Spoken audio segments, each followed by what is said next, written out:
Hello and welcome to another Coach Chrysler's conversation. Today, I have a very special guest. This is Dr. Sandi Scheinbaum, and she's going to be sharing her story. But how I learned about her is through the Functional Medicine Coaching Academy. That is where my training comes from, and so I'm so thrilled to have you here, Dr. Sandi. Thank you, Chrysler. It is such a joy to be here with you. Thank you so much. So before we get started talking about your health journey and your story with functional medicine, tell us a little bit about who you are and where you're from and what you do. Sure. Well, I am the founder and CEO of the Functional Medicine Coaching Academy. We are a remote school that trains health coaches. And our mission is to train health coaches in functional medicine principles. We pair that with positive psychology, mind body medicine, and we're a collaboration with the Institute for Functional Medicine, IFM, and they train doctors. We train coaches to support those doctors in many, many ways. So my roots are from Chicago, Illinois, and I am currently still in the area, just a little north of Chicago. And I also spend time in Scottsdale, Arizona. Oh, wow. Awesome. So tell us a little bit about what kind of brought you to functional medicine. Well, I always loved learning, and I thought I would be a teacher initially, and then became a clinical psychologist, got a doctorate in clinical psychology, and specialized in health psychology. And that's a field of psychology where you're helping people who have physical illnesses and you're helping them look at the big picture, the role of emotional, mental health combined, how that impacts physical health and how physical health impacts mental and emotional health. And did a lot of work, a lot of training in mind body medicine, as well as looking at positive psychology, cognitive behavior therapy. And on a personal level, I was interested in nutrition. I was interested in it because I always felt there was a connection between mood, for example, and what you're eating, and was interested because I knew the opposite impact. I knew the harm of food because for many, many years, when I was in my early 20s, I had panic attacks and didn't realize at the time that those panic attacks were coming in part from the poor diet that I had, chiefly diet laden with sugar and ultra processed foods, and really being addicted to sugar big time. And so I was interested in new research that was coming out and about the effect of food and mood. And I was taking some courses in integrative medicine through Andrew Weil's program. And I think I just got an email saying that there was a conference about functional medicine. It was Institute for Functional Medicine, and it was a training. It was their annual conference, and it was in Florida, and it was the dead of winter in Chicago. And it would be nice to go to this conference in Florida. Yeah. So I said, I don't really know much about functional medicine. It sounds really intriguing, and so I went. And that experience was just mind-blowing. And I was able to meet people like Dr. Mark Hyman and realize that this is where I wanted to be. But this was a program that was mainly for medical doctors, and I was a psychologist. But I did decide that I would be the only psychologist who would go through that training program. And so I ended up being in the first certifying class in 2013 as a psychologist. And to this day, there aren't many of us. In fact, I had to petition to be allowed to sit for their board exam because I didn't fit those categories when they were saying, well, are you are you an acupuncturist? Are you a chiropractor or a medical doctor? That I was a dentist. I was always that other category Right. that didn't fit. But I thought that this is an area that really is tied so well to what I was doing in mind body medicine and health psychology. So I started incorporating those principles of functional medicine into my work with people and asking them what they're eating, asking them about their sleep, about those other lifestyle factors that are so important, movement, for example, throughout the day. And I was getting people in the area, my local community, who were health coaches, and they had trained, but they were saying, they felt like there's something missing, and they would like to learn these modalities that I was focusing on.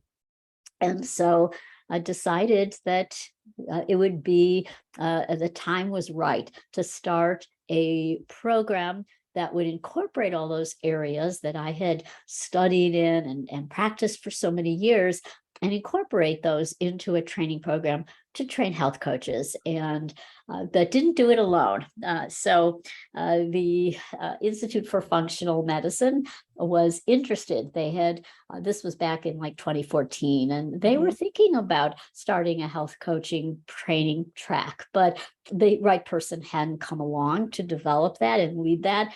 And they knew me because I had just graduated from their certification program. And so it was the right timing, and the rest is history. So we spent about a year developing the curriculum with IFM's leadership, and then took off. And it's just so gratifying. My mission and purpose in life is to really support our graduates and people like you who are out really making a difference. And I just get shivers when I think of the ripple effect of all of the people who found us, who came and studied at FMCA, and so many people are being helped as a result, and it just keeps growing because they're out there in their community and they're helping create change, and it is so needed. Yeah. Wow. That is so amazing. So, just receiving that email after your studies and your interests and seeing patients and all these different things, it's like that one thing happens that really kind of turned you into this direction, and had a huge effect on the next, 6, 7, 8 years of your life. That's amazing. Yeah.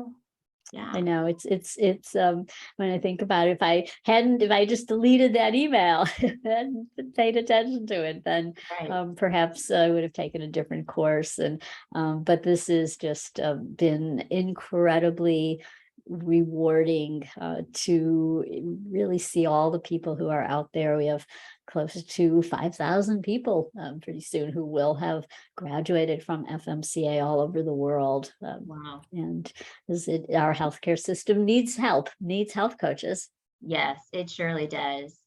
So, I want to talk a little bit about your personal story and use of functional medicine. You mentioned a little bit ago your issue of panic attacks. How did you kind of make that discovery that for yourself that you changed some things and the panic attacks maybe subsided or went away? Can you tell me a little bit about that? And maybe even some other things that you had experienced that are now improved. Sure. So when I was having panic attacks, I was in my 20s, and I literally thought I was dying. Like Wow. they were severe. They were like, I can't breathe. I'm dying. I'm having a heart attack. I have to go to the emergency room. I didn't know what they were. And then you're told to breathe in a paper bag. Mhm. And so around that time, I started graduate school, and I took a workshop in biofeedback and self-regulation strategies, where you're learning breathing techniques, you're learning muscle relaxation techniques, imagery, all of these strategies from mind body medicine. I started practicing. And I remember that I had gone to my internist and told him what was happening, I was feeling, and he wrote a prescription. And it wasn't for an anti-anxiety drug, or it was actually a class of them, but that was more associated with heart medication. And I read, and those were the days before the internet. So I Hmm. was just looking it up. I was in the reference room, library, and looking this up and say, wait a minute, this is a heart medication. And that played into my fear because Right. my father had died of a heart attack, my mother had heart disease, so I always thought that that was going to do me in. I had Mhm. heart disease, so whenever I had a little pain and a twinge, I was like always like, oh, this is the big one, I'm having a heart attack. And so made that decision to throw away that medication. I just said, no, I am too young. I am not going to do this. I'm not going to take this. And decided then around that time, I was in this workshop learning these strategies, and oh, this works. I can Mm. use these strategies. And then I started piling on additional ones that had to do with changing what you're thinking, learning more about the sympathetic response of the autonomic nervous system. And I then started to make the connection. And that's what we do in functional medicine. We're connecting the dots. Right. So I was eating so much sugar. I was Mhm. eating late at night. I wasn't exercising or moving throughout the day. And so all of this was tied in to Mhm. why I was having panic attacks. I had gut issues. I had been on antibiotics like most of us in the 50s. They're not breastfed, bottle fed, lots of infections given all the antibiotics in college for Mhm. acne, and then realize that this is connected. And so also realize that if I change this, if I started focusing on putting in the good stuff, taking out the bad stuff, the change would take place. And Mhm. now, after practicing these, after doing this for so many years, it's just second nature. And I figured this out on my own because at the time, there really functional medicine was just taking off. And Right. I was thinking, what if I had a functional medicine doctor, functional medicine health coach at the time? This was in the 80s. How would things have been different? They would have pointed out to me those connections. They would have had me fill out a timeline to talk Mhm. about what were some of the triggers that were causing this. Looking at incidents from childhood when my father died and I was 9, and I got a whole series of infections right after that. And they were giving me medications and trying to figure out what was wrong, and nobody tied it back to that triggering event of Mhm. loss. And so a coach, a functional medicine doctor would have helped to put those pieces together and then looked at how our things are connected, imbalances in one system, an unhealthy gut, for example, it would lead to then directly to impact on brain health, Mhm. increases in anxiety, for example. So that's what functional medicine doctors and then coaches support, to helping. So a coach would have helped me on that long journey to let go of sugar, which was pretty. It was a transition to all the alternative forms of sugar. I remember back in the day, in the 90s, we thought brown rice syrup was good. And at one time we thought agave, and I went through all of those stages. Right. But, finally transitioning now to have a healthy relationship with sugar. Yeah. Wow. There's so much in there. When you were talking about college and the foods that you were eating that weren't very good for you, but it's college.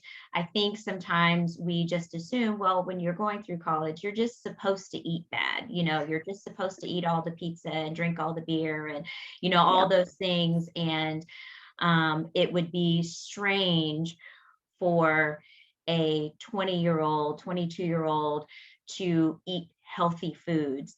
And, I think that says a lot about our culture, but then also says a lot about our health and what we are seeing, especially today with, these various unfortunate health outcomes for so many people, not older people, but many younger people today as well. So yeah, I think that's really important that you highlighted that of your story, because I think that a lot of people can connect with that it's very common that we eat poorly, in college, because that's kind of the expectation. But also when you were talking, I was thinking about this. I kind of got this mental image of a puzzle, and it seemed like, kind of each step you were finding that piece of the puzzle, because they're all different shapes and whatnot, and you kind of put that piece in, you're like, oh, okay, that's another step. And I feel like when we go through that functional medicine process, when we're learning about ourselves and thinking about our past and how it's affected us, it's like that little piece goes in, you're like, okay, I have a little bit more of the picture now, and oh, this piece fits here, and I have a little bit more of the picture now. Does that sound kind of accurate in that description? Spot on. It's a self-discovery process. Mm. And what is really wonderful about the functional medicine approach is it's empowering, it's personalized. It's not, "Oh, okay, here's this food plan, here's this diet, and it's for everybody." Because I went through that. Oh my gosh, if you were, looking at, I collect cookbooks. And so behind it, you will see all the decades of, okay, there's the fat-free cookbook, there's the macrobiotic, the raw vegan, and Mhm. all these stages and all the different diet plans that, Atkins, and for example, and that's what we did back in the day. We just thought, okay, if somebody's done well on this, well, it must be good, I'll try it too. Right. And that's not where we're at with functional medicine. It's personalized. It depends on our genetic makeup, our background, how we react to different foods, our uniqueness in terms of our circadian rhythms, when we need to eat, how much we need to eat. And so a functional medicine doctor, but with a health coach, helps you to sort all that out and be that detective, put the pieces together and decide, hey, this is what's right for me. Hmm. Yeah, absolutely. So what would you say is kind of the biggest, or maybe the standout moment for you in your health journey, that was like, oh, wow, this really is the thing that, or, what was the thing that kind of stands out to you? Even looking back, you go, wow, that really did affect me more than I knew at the time, or more than anybody else would have thought. Yeah, so it was a journey, and with a lot of twists and turns, because it's not linear, and sometimes you fall back into old patterns. Mhm. And I tended to be somebody who was very strict. Mhm. So, and it was hard to let go. So, for example, if I'm in a restaurant and there were times when there was nothing on the menu that I would say I wanted to order. Like, okay, fish, they didn't have wild salmon, for example. Everything was farm raised or breaded and cooked in seed oils that I didn't like. Or so I could pick apart every one of these Yeah. choices. The beef wasn't grass fed, and it's like, okay, and then that's this dilemma because it's a social experience. You're with other people. And do you just order something and so that you don't look like this weirdo? Do you really stick by what you have decided are your food rules? And so it was a while to like sometimes relax those food rules, Mhm. to say that, here's one time that I could make a choice. I know it's not the best. I'll take some coconut charcoal right afterwards, activated charcoal, as Dave Asprey says to do. And then sometimes I'm more adherent. I will make those choices. For example, we have a party that's going to be. I've had the situation a lot where I know that there will not be one thing. That will be pizza with the gluten and cheese and soft drinks for, to drink. And so at those Mhm. times, I will eat beforehand and Mhm. I will politely, say, no, thank you. And feel good about that. So, but it's took a while to have that balance. And one of the areas that I have been fascinated with, I teach it is the psychology of eating, all of the things Yeah. that make up our decisions to eat, not to eat, how to eat. And so I'm just fascinated with the study of the psychology of eating. And so that's one, big awareness. And then the other is to not be so tied to food rules, because it's always changing. I was vegan for a long time, and thought that was the way. But I remember back, I was fat free. I raised my children that way. This was where you couldn't have a touch of fat. And so research is always evolving and changing. So really try hard not to stick to dogma and ideology regarding food, because we're constantly learning new things. Research is changing. And so now I made that conversion years ago and started introducing animal foods. And now I'm practically carnivore-ish with lots of vegetables, because at my age, I'm realizing that I need all that protein. I'm a big follower of Dr. Gabrielle Lyon's work, and the need as we age, to have a lot of protein to preserve muscle. Muscle's the organ of longevity. And so now I do things like order steaks in restaurants, which I would never, if you told me 20 years ago that I would be ordering a big steak, it's like, what? You're crazy. Right. Yeah. So if I recall correctly, I think I was watching or maybe listening to a podcast that you were a guest on, and the gentleman who was interviewing you mentioned that you do a lot of push-ups during the day. It might have been a tiny habit. Yeah. And so how many are you up to in a day? Just curious. Oh, well, at the height of the pandemic, I was doing 300 a day because I didn't Oh, have wow. access to a lot of gym equipment. And so I was using my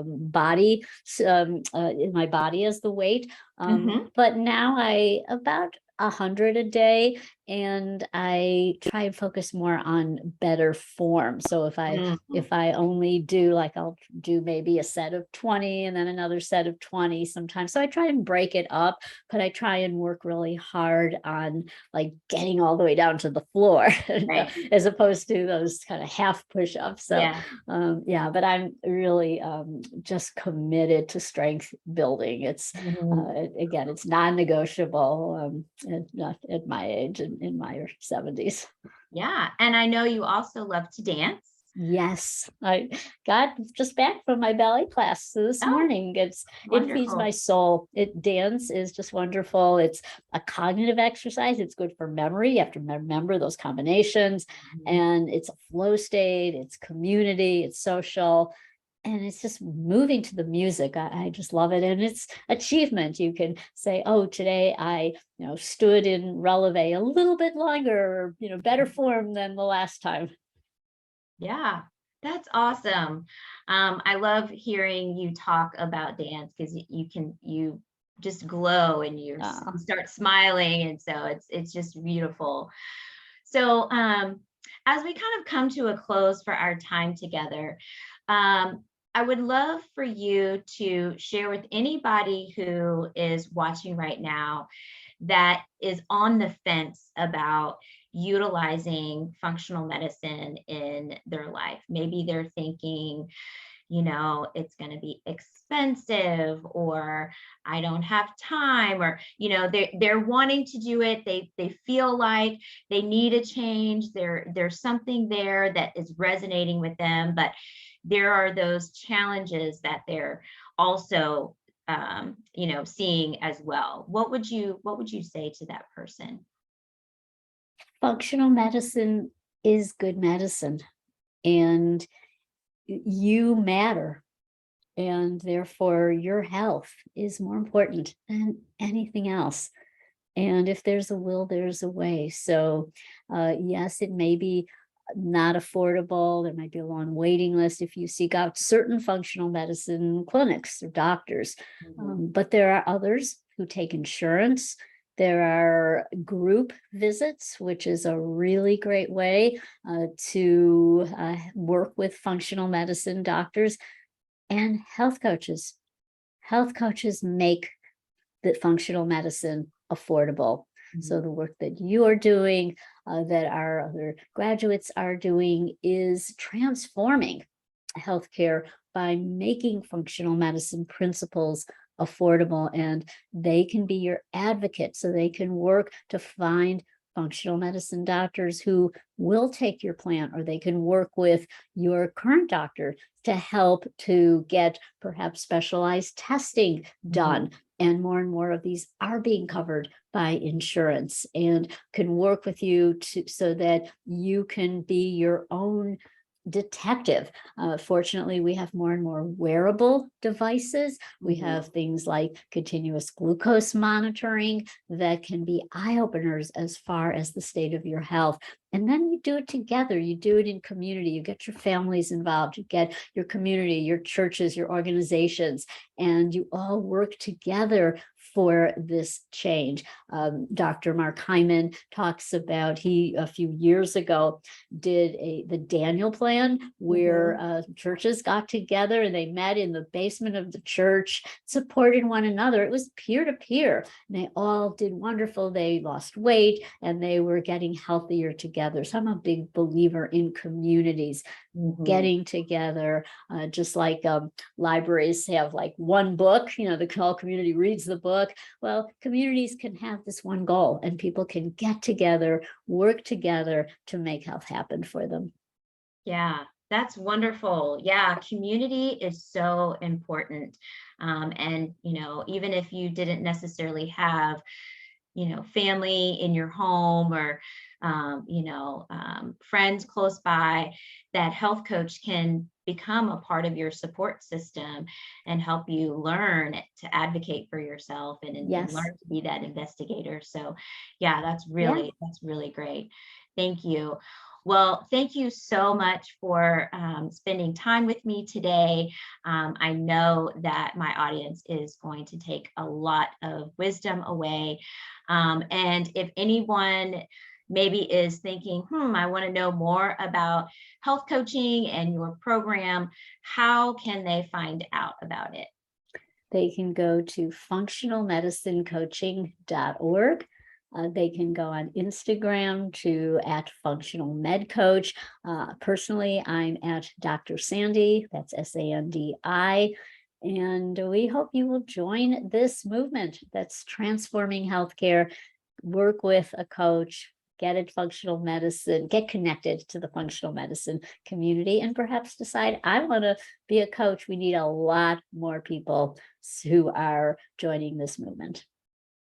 Awesome. Well, thank you so much, Dr. Sandi, and thank everybody out there for watching this episode of Coach Chrysler's Convos. I will see you next time. Bye.